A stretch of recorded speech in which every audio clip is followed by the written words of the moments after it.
Walfadjri.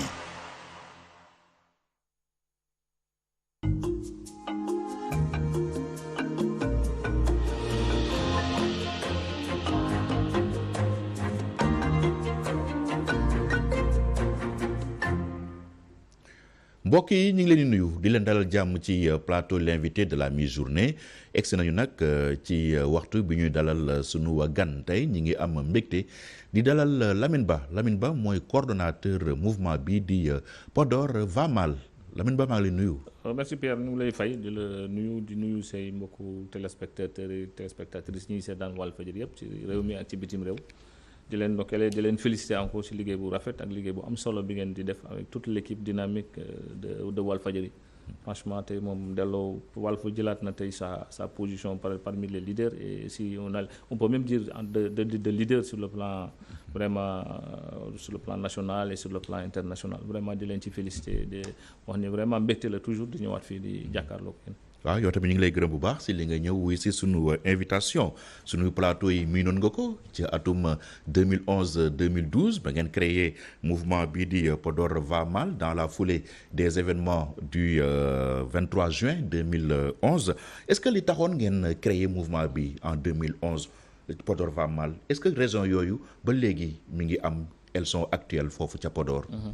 waaw jërëjëf Pierre donc effectivement comme ni nga ko waxee dañu lay santaat gërëm la parce que yow moom témoin nga ci histoire bu Podor va mal ci parcours bu Podor va mal 2011 bi ñu koy commencé mën naa ne bokk nga ci wala sinon yow yaa ñu njëkk a invité yaa ñu njëkk a recevoir vraiment di la ci féliciter di la ci remercier donc pour comme li nga wax rek parce que ñun jàppoon nañu suñu yeggee 2023 li taxoon ñu créé mouvement Podor va mal dootul am mais tey dafa am parce que tey soo jëlee ci wàllu fànn yu bëre soo jëlee ci fànn liggéeyu ndaw yi tey problème la Podor les jeunes amuñu xëy amuñu liggéey donc li ci gën a bëri amuñu xëy amuñu liggéey ci financement yi ñu waroon jot ci financement wu DER jotuñu ci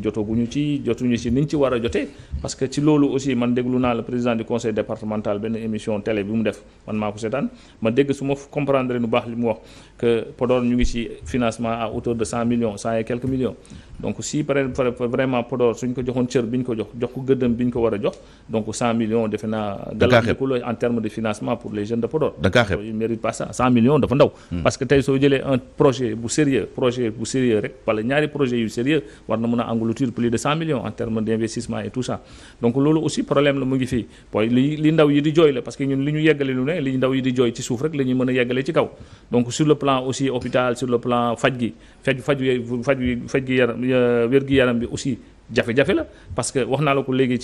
ci nasaraan Podor su nekkee 22 communes Podor ak lu mu représenté ci Sénégal Podor ak lu mu tekki ak dayoo bi mu am suñu la nee Podor amuñu scanner ba fii ñuy wax amaguñu scanner ba fii ñuy wax donc loolu jafe-jafe la aussi te dañ ci fàttali gouvernement fàttali président de la République que Podor mérité na ça mérité wul situation bi par rapport ak loolu parce que ku am fa feebaru AVC ku am fa nekk dans le coma dañ lay rawale yóbbu la ba Saint-Louis c'est presque 300 kilomètres 200 kilomètres donc loolu aussi 2023 te loolu bokk na si li ñu doon jooy en 2011 pour dire que plateau médical Podor bi nañ ko relever Podor tey benn hôpital de référence la am mooy hôpital de Ndioum te hôpital de Ndioum jafe-jafe yi bëri na fa tey am na spécialité yu bëri yu fa nekk tey hôpital bi moo ko jëlee boppam en charge soo xoolee ci wàllu cardiologie wala ci wàllu chirurgien orthopédiste yi am na yu bëri yoo xam ne am nañ fa kenn lay doon généralement te kooku hôpital bi pour la plupart moo koy jël en charge du loo xam ne état bi moo koy jël te ci loolu aussi dañu ñaax état bi mu def li mu war a def mu jàppale hôpital bi parce que hôpital bi ci boppam suñ ko bàyyee ak boppam dana nekk ay jafe-jafe par rapport à ça loolu aussi ay jafe-jafe la jafe-jafe yi des na ci wàllu mbay mi tey soo jëlee Fouta soo ko wax Fouta wax vallée du fleuve wax Podor da ngay waxu agriculture wax aménagement te su ñu waxee 2011 bi ñuy jooy ba fii pendant 10 ans ou pendant 6 ans ou pendant 7 ans ba fii ñuy wax nii soo jëlee la commune de Aéré comme ni ma la ko waxee léegi commune de Aéré paysans yi am nañ jafe-jafe pour dem campagne ay at ñu ngi koy jooy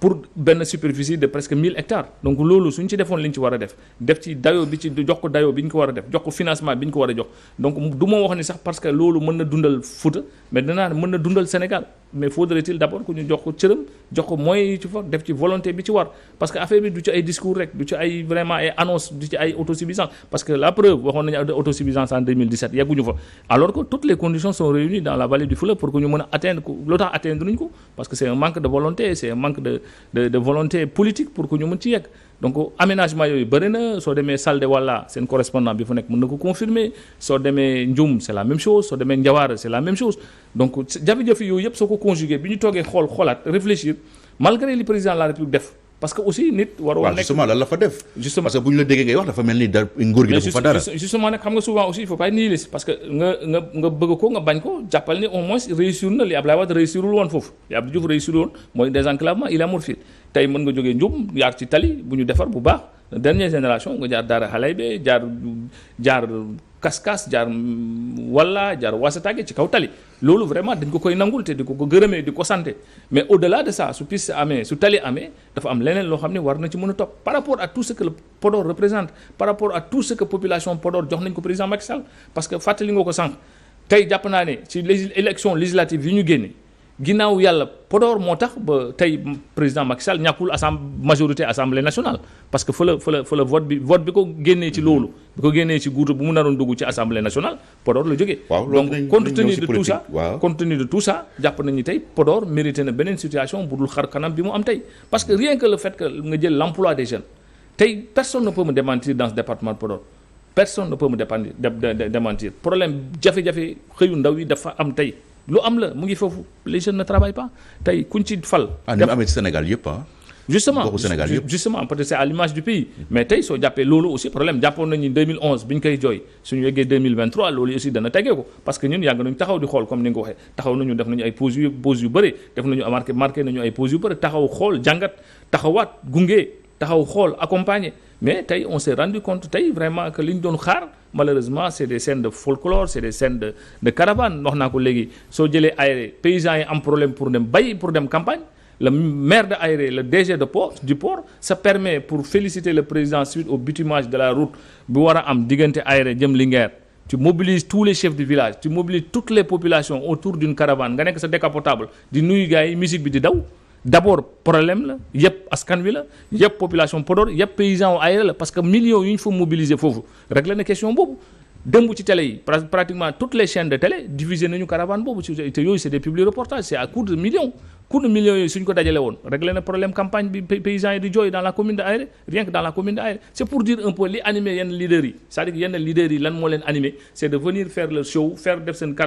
caravane def seen wane seen leadership génnee ko ci télé yi ñu ni maa fi nekk maa fi mën maa fi ëpp nit dem seen yoon. waaw mais loolu aussi bokk na si li leen reproché yéen Podor va mal ndaxte au début seen mouvement bi da ngeen actifoon trop nekk sur le terrain nekk dans les médias mais dafa am benn moment quand même ngeen mel ni ku doon politique. ñu leen di gis si wetu ay politiciens hommes politiques yu si mel ni ay Racine Sy ak yooyu est-ce que le fait que ngeen côtoyer hommes politiciens yi et tout ça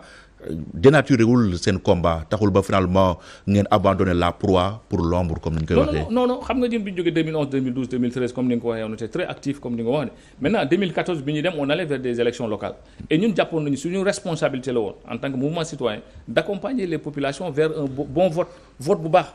La preuve soo jëlee la commune de Podor que j'assume je regrette rien bi ñu taxawee man taxaw naa fii toog naa fii sax assumer le mouvement Podor va mal mu ngi soutenir la candidature de Racine Sy pour les locales de 2014. est-ce que seen rôle la woon. Non justement fa laa jëm dañ ko assumer parce que dañoo jàpp ni c'était le meilleur profil pour la commune de Podor dañoo jàpp ni c'est le meilleur profil de la commune de Podor après tout ce que madame la maire Aïssata Tall defoon jotoon nañu changer indi beneen leadership indi beneen maire pour que ñu mën a jëm feneen et c'est ce qui s'est passé ailleurs aussi soo demee Ndioum ñun jàpp nañu 2014 jàpp nañ ko 2014 que jàppoon nañu le meilleur profil en 2014 pour Ndioum c'était Cheikh Oumarane jàppoon nañ ko feneen parce que c'est question de responsabilité la woon amuñu woon droit su fekkee par exemple nekkuñu candidat man mii di wax ak yow soo fàttalikoo bi Ousmane lii di nekk candidat ñandaan ñun suñu esprit à un moment donné c'était même d'aller d'être candidat dans les localités je salue au passage Ousmane qui est au Maroc qui était un membre actif du mouvement boo xam ne il était candidat à Niandane malheureusement xaalis bu bëri moo ko indil jafe-jafe soo demee à Ndioum Assane Demba Fall était là-bas il était membre du mouvement il était parti pour être maire candidat au niveau de la commune de Ndioum man à Podor c'était la même chose mais quand j'ai rencontré le président Racine Sy ñu toog waxtaan il m'a exposé son projet il m'a expliqué son programme ma jàpp ni c'était le meilleur profil ñu jàppale ko si yeneen candidats yi comme Aïssata Tall Sall à l'époque moom aussi ngeen déglu ko ba xam non déglu ñun jàppoon nañ ne c'est-à-dire xam nga li ñu ko doon dawal c'était vraiment comme on dit l'usure du pouvoir parce que 2009 ba 2014 jàppoon nañ ni li nga ci waroon mën a def yëpp def nga ko ci il était question de passer à autre chose et la preuve c'est l'occasion de la saluer même bi passe élection locale bi passé quand elle a pris la grandeur sur elle de renoncer à une troisième candidature mais c'était une bonne chose c'était une vraie porte de sortie génn na def na parce que li nga mënul def ci 12 ans mënoo ko def ci 4 ans et c'était ça notre responsabilité pour que ñu taxaw xool amuñu woon droit croiser les bras seetaan gars yi ne woote leen fu leen neex tey la preuve il y a beaucoup de déceptions dans le département au niveau des maires bëri na mais tey il y va certainement souvent de nos responsabilités pour un choix qu'on a accompagné fenn pour des choix yoo xam ne population yi ñoo ko def tey tu vas dans le département il y a beaucoup de maires tey soo demee seeni localités ils ne sont là-bas pour des conseils municipaux tey am na maires yoo xam ne ñu ngi débrouillé à la limite de leurs moyens ñu ngi def lu ñu war def c'était ça notre posture c'était ça notre position c'était pas qu'on avait renoncé à notre combat c'était pas qu'on avait renoncé à notre lutte mais c'était qu'à un moment donné que le président s'était engagé pour désenclaver l'île à Morphil ñu accompagner ko ci jàppale ko ci mu def ko mu réaliser ko il était conscient aussi que qu'on s'arrête pour lui dire merci mais c'était pas une raison de dire que Podor va mal n'existe plus c'était plus une question de dire que Podor va plus mal Podor va bien Podor va très bien c'est pas ça la preuve tey un département comme Podor tu n'as même pas de scanner on parle d'hôpitaux de type de niveau 3 partout dans le Sénégal tu n'as même pas après tout ce que Podor se représente après tout ce que le Podor teg tey Podor ce que Podor mérite c'est d'être une région tey Podor li mu mérité mooy nekk une région c'est ça que Podor mérite aujourd'hui il est temps que autorités yi loolu ngeen di plaider yéen mais justement c'est ça notre combat tey parce que Matam nekk na région non c'est pas ça au nom de la rivalité peut-être mais je te donne un exemple Pierre quelqu'un qui habite Diaba dans la commune de Podor tu as besoin d'un casier judiciaire tu vas jusqu'à Saint-Louis ça te fait plus de 300 kilomètres jaadu na dans 2023 juste pour un casier judiciaire tu fais presque 300 kilomètres pour dem ou 400 kilomètres pour dem jusqu'à Saint-Louis alors que tey Podor en termes de superficie su ma juumul ça représente les 2 tiers de la région de Saint-Louis avec toutes les potentialités yu Podor am Podor réunit aujourd'hui toutes les conditions ce qui a fait de Keur Massar un département aurait pu faire de Podor une région parce que Podor le mérite tey koo gis il da lay argumenter scientifiquement Podor lu tax Podor mérité région et là. mais yow yaa ngi ne le minimum infrastructurel yu war a am amuñu ko. pare ngeen mais loolu nag au moins dana nekk occasion. tey si Podor était érigé en région on aurait dû avoir des centres des hôpitaux peut-être de niveau 3 à l'image de la région de Kaffrine à l'image de la région de Sédhiou par exemple. tey soo demee à l'hôpital le seul hôpital que nous avons niveau 2 la ñu am. niveau 2 excusez-moi. donc soo demee tey par exemple à Podor le seul hôpital de référence bi ñu am c'est le centre l'hôpital de Ndioum. Et c'est l'occasion au passage de saluer les gens qui étaient dans les CTE là ba fi ñu wax yi ils courent derrière leur indemnité ils courent derrière leur li ñu leen war a fay dañ leen ko war a fay donc c'est une occasion aussi de les remercier et de dire à l'État au ministre de la Santé de penser à ces gens là ñi nga xam ne ils avaient risqué leur vie au niveau de la Covid ba léegi fayu ñu leen ñu war leen fay seen i miettes yu ñu leen fay ñu fay leen ko c'est-à-dire que soo demee ci hôpital boobu tey les quelques spécialités yi ngay am souvent c'est l'hôpital qui prend ça en charge da ngay dem ci ay chirurgiens par exemple orthopédiste wala nga dem ci ay cardiologue am na fa mais souvent kenn lay doon pour tout un département souvent soo demee c'est l'hôpital qui prend en charge ça c'est des contrats signés avec l'hôpital au moment où on dit que par exemple sur le plan émergence sanitaire Podor Sénégal mu ngi def un bond mais là aussi il faut que l'État le ministère de la Santé xoolaat situation boobu on va vers l'inauguration de l'hôpital de Kaskas boo xam ne c'était en 2005 la ko Ablaye Wade tijji Ablaye Wade moo ko créé en 2005 moo ko tabax mais tey hôpital bi malheureusement crainte yi ñu ciy am on aurait 2005 ba léegi dañu kaa tëj ubbiwul ba léegi tëjuwul 2005 ba léegi tëjuwul on a le bâtiment est là tout est là bâtiment est là mais d'abord il y a pas l'équipement qu'il faut il y a pas le personnel qu'il faut maintenant on a dit que bientôt on va l'inaugurer bientôt malheureusement nag information yu ñu ciy jot c'est pas des informations rassurantes parce qu'on aurait appris que le poste de santé bi nekk Kaskas dañ ko tëj pour mën a jël le médecin xawma l'infirmier et la sage-femme yi fa nekk peut-être yóbbu leen au niveau de cet hôpital là c'est pour dire aujourd'hui que Podor mérite plus que ça moom c'est un autre visage sur tous les plans Podor le mérite Podor daf ko war a jot daf ko war a am. mais bu mu la dégg ngay plaider loolu damay jaaxle parce que bu ñu gisee autorités yu nekk ci réew mi te dëkk Podor macha allah bari nañu te gouvernement par exemple bari na ay ministres yoo xam te c'est des ministres terre de souveraineté la ñu yore nekk ci gouvernement bi. fekk baax Podor boo xoolee direction générale yi ak PCA yi bari na ñu fa dëkk Podor mais ñooñu ñëpp da ngay nekk nii dañu wax ne ñoom dafuñu dara Podor. Je donne un exemple tu prends le DG de la SAED au moment où nous parlons les paysans peinent à aller en campagne dans certaines zones. waaw ñu wax ci wolof rek mu gën a simple. pardon excuse-moi donc dama lay nga jël kaawu le DG de la SAED moom il est de Podor DG le directeur général mais tey aménagement yi SAED moo ko war a def normalement tey zone yi ma la limal yëpp dañu am problème aménagement te aménagement sa amul mënuñu bay. tey nga dem dans la commune de Médina Diadjbé nga dem dans des villages qui s'appellent Takouyel et Dogi Dombi facture Sénélec bi ñu am 3 millions la moo tax mënuñu dem bay pendant ce temps am nañu ay ministres de souveraineté mais tey koo ci parrainé woon il mettra des millions da ci def ay millions. parce que li ñu ci soxla li ñu ci soxla parce que visibilité lañ ci soxla. mais forte volonté bi ñu war a def pour régler les questions des populations sans pour autant même ñu xaar état mais gisuñu ko ci. tey su fekkee tous les ministres qui étaient là-bas conjugué woon nañ tous leurs efforts ñoom ñëpp ñooy tirandoo dans le même sens de régler les questions des Podorois mais tey su ministres yëpp toogoon autorités yëpp toog def conclave ne dañu war a fexe ba ñu am scanner. quitte à ce que ñun ñu cotiser suñu bopp wut scanner soo jarul 500 millions donc loolu suñ ko defoon par exemple c'est des volontés suñu cotiser woon ils avaient pris l'engagement je me souviens au lendemain du mois de mars des événements de mars à Podor à Ndioum avec l'APIX avec les ministres qui étaient là-bas des financements colossaux yu ñu promettront au niveau des jeunes mais ba fii may wax nii malheureusement c'est pas des choses yoo xam ne yegg na ci jeunes yi tey ils font face à des problèmes d'emploi à des problèmes de vraiment de survie dans ce département-là c'est ça un peu le tableau comme ni ma la ko waxee tableau clinique bi ak yeneen yoo xam ne mais li am solo rek mooy nañu jàpp ni li ñu taxoon jóg en 2011 mu ngi fi ba tey tey defu leen benn action. mais justement parce que 2011 sax yéen a ngi doon yëngu-yëngal. waaye problème yi ngay wax mi ngi fi ba léegi te du ngeen def dara. fi may wax nii li tax ma xam ne dans la commune de Médina Diagne bi déjà facture 3 millions dañoo dem tourner dans le département ñu dem ba takku yël pour nga dem fa da ngay jéggi ndox da ngay passer la commune de Goléré dugg ci ndox dem ci dëkk yooyu tourner moo ñu tax ñu xam ko et tourner boobu aussi moo ñu yóbbu ci dëkk yu bëri li ma lay wax nii yëpp c'est parce que ñun dañoo bouger dem ba foofu gis ko te li ñu fa war a wax dañ koy wax te temps yi aussi ñu ngi waajal des séminaires ñu ngi waajal des rencontres yoo xam ne les gens vont nous appeler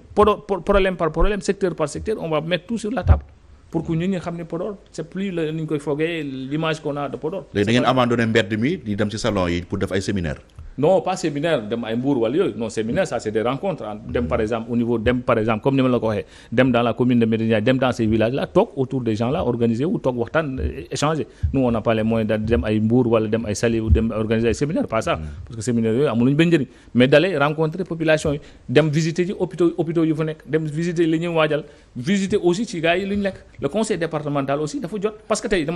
la contradiction man bi ma mënul comprendre qu'est-ce qui empêche au conseil départemental d'acheter un scanner? Man c'est ça mon problème et je pose la question au président du conseil départemental. am na moyen nga foog. Justement parce que tey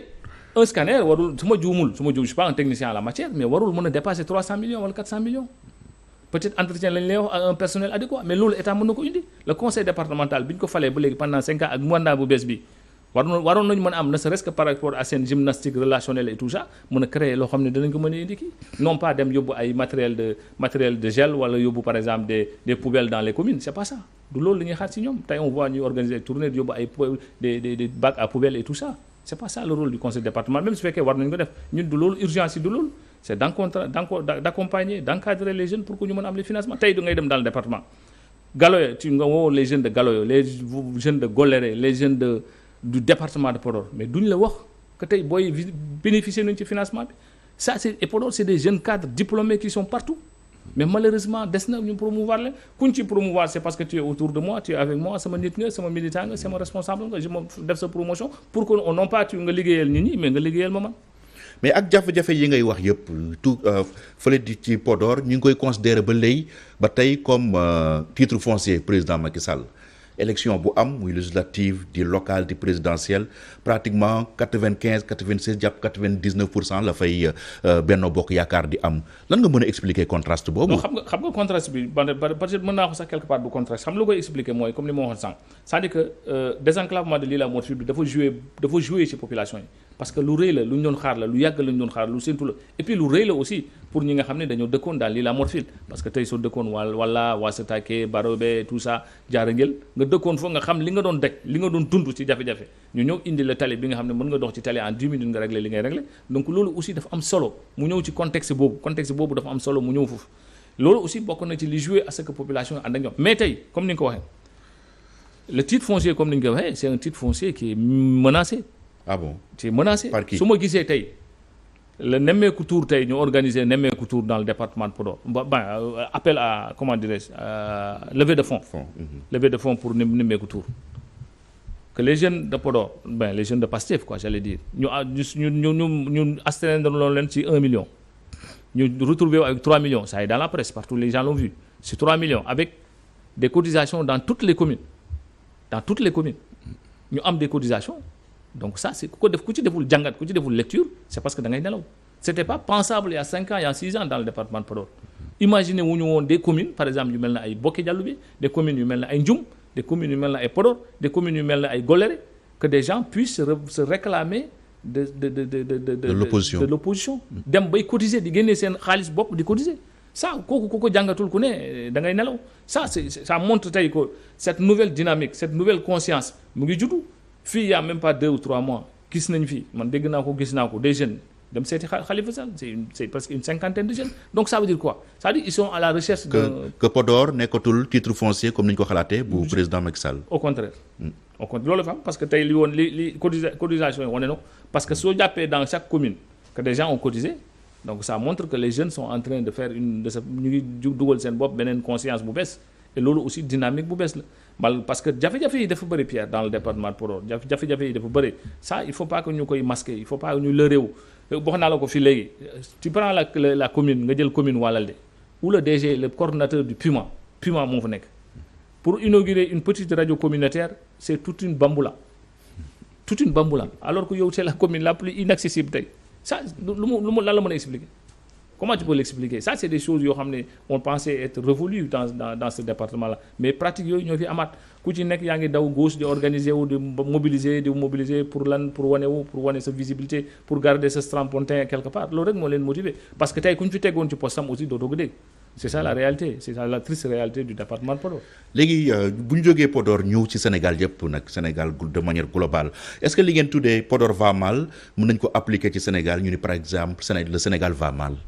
En tout cas sur le plan de la bonne gouvernance Sénégal va mal. Sur le plan de la bonne gouvernance parce que c'est vrai aussi que il faut lui reconnaître quand même il def ay efforts et le président de la République est en train de faire des efforts ça il faut le lui reconnaître dans ce pays-là. Maintenant au même moment loo mënti liggéey loo mënti jéem s'il y a des choses yoo xam ne mu ngi fii yoo xam ne c'est sur le plan de la bonne gouvernance donc parce que ñun fi ñu doon gën a xaar président Macky Sall aussi c'est ça en 2012 au-delà du social les gens s'attendaient à ce que mu wone benn démarche bu bees par rapport à la bonne gouvernance par rapport à la préservation. D'ailleurs loolu lañu fi jëlee Ablaye Wade d'ailleurs parce que Ablaye Wade bu doon réalisation infrastructure rek du fi mës a jógee mais dañu ne jàpp ni sur le plan de la bonne gouvernance de l'état de droit dafa pêché woon foofu da nga jàpp ni Macky Sall également deful mieux. Non justement le rapport de la Cour des comptes wane na ko tey man su doon bi rapport bi ñu ko publier il faut le féliciter le remercier aussi parce que comme ni ñu ko waxee jox na tous les moyens à la Cour des comptes mu mën def liggéey rapport génn na man dama doon xaar président de la République à la minute qui suit comme ni ko yoon santaane à la minute qui suit ni ko réglementation peut-être ni ñu ko waxee que le rapport soit transmis au ministre de la Justice, le ministre de la Justice sans commentaire, sans débat, transmettre au procureur avec tous les moyens qu'il faut, avec les mains libres pour que mu def liggéeyam par rapport à ce qui est dit. On n'a pas dit que les ñi cités ils sont épinglés, mais képp ki nga xam ne tudd nañ la ci su fekkee amoo grandeur amoo vraiment cet esprit républicain de pouvoir démissionner pour se mettre vraiment à la disposition de la justice le temps que mbir mi leer parce que loolu lañ doon xaar ci ñoom il fallait que jurisprudence Mamadou Seck am ci ñoom waxuñu dañoo def waxuñu aussi dañ leen épinglé mais c'est dañ leen cité suñu la cité ci dara nag yow rafet na su dee yow sa ngëm-ngëm ci Sénégal mag na sa ngëm-ngëm ci président de la République bi ngay wax am na mais da nga war a permettre à l'écart le temps que justice def liggéeyam non pas peut-être ay ministre des affaires étrangères dem di rencontrer les chancelleries pour les rassurer par rapport à quoi que la justice va faire son travail que le ministre